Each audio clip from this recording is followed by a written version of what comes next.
Уважаеми госпожи и господа, скъпи приятели, защото аз тук имам и много приятели, 20 години след началото на прехода България се намира на кръстопът. На кръстопът дали да продължи по пътя на статуквото, да продължи да тъпче на едно място с разпадната духовност, с разпадната съдебна система, с разяждаща корупция, или да удари с юмрук и да започне да променя статуквото. Да промени политическия модел, да поиска нова конституция, да поиска нова съдебна система, да поиска нов политически модел, различен от досегашния. България не заслужава, българите по-скоро, не заслужават оценките, които виждаме от Европейската комисия и които виждаме по страниците на западния печат, че докато в другите държави има мафия, българската държава е мафия. Тези оценки се дължат не на българските хора, а на българските управници през последните 20 години. Преходът в България беше договорен, затова той беше слаб и нищо не случващ. Договорен на кръглата маса от кликата на Луканов. Договорени управници, договорена опозиция.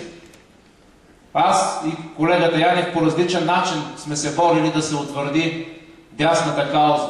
Да се утвърди тази кауза, заради която милиони българи в началото тръгнаха с надежда, че България ще се промени.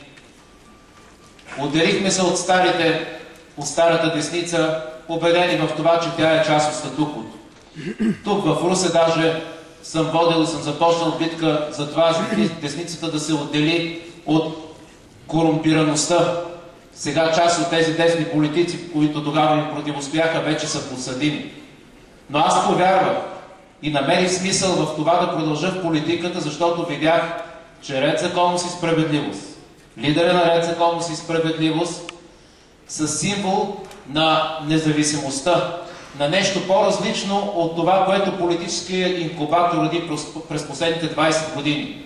Затова той и хората, които са около него, имат силата и независимостта да започнат да наричат нещата с истинските им имена. Затова, а не защото разполагат с повече информация от другите, те имат смелостта да казват тази информация. Даже много други политици, поради статута на техните постове, имат много повече информация, но никой не смее да я назове, защото политико-икономическата мафия е обхванала всичко. Затова започнаха разкритията с митниците Асен Асенов, Мургина, Иван Драшков от ДАРС, кметове феодали като Георги Иванов, огромните далавери, свързани с Циркони и Румен Петков, всички разкрити и посочени от Ян Янев и Ред, законност и справедливост. Това е нещото, което показа, че наистина има политици и политическа сила, която е готова да тръгне с главата напред, да разбива стената на статуквото. Но тя може да бъде разбита само и единствено, ако се получи много по-голяма подкрепа. Затова аз, като човек, който е бил в политиката, виждам смисъла и за Европейския парламент само в следното. Да започнем да показваме конкретни факти и в Европейския парламент, да посочим конкретните олигарси, политици, онези, които сриват държава. И това ще бъде задачата ни, която ние ще поискаме да направим и в Европейския парламент. Затова, скъпи приятели, аз няма да призовавам да се гласува за Ред, законност и справедливост. Защото българският народ има две алтернативи. Или да продължи това статукво, в което, пак повтарям, част е цялата политико-икономическа мафия, нашия основен враг. Затова, между другото, този враг посочи всички политически партии като свои съюзници извън РЗС и ги насочи срещу нас. Забележете през последните дни какво се случва. Всички, и тройна коалиция, и така наречена опозиция, която всъщност е послушната опозиция, започнаха своите пишни и помпозни кампании. По това ще познаете кой е обвързан с политико-икономическата мафия. И така наречената синя коалиция, която всъщност е Костова коалиция с посланието ние дойде време за добрите, всъщност послушните, е част от всичко това.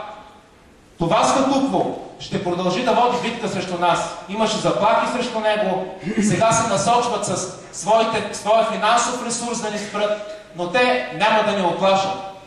Затова това е едната алтернатива за българския народ. Другата е да се разбие статуквото. Аз съм абсолютно убеден, че силата за това да се случи е бюлетина номер 1 и Ред, законност и справедливост като новата, смела, истинска, дясна кауза на България. Благодаря ви.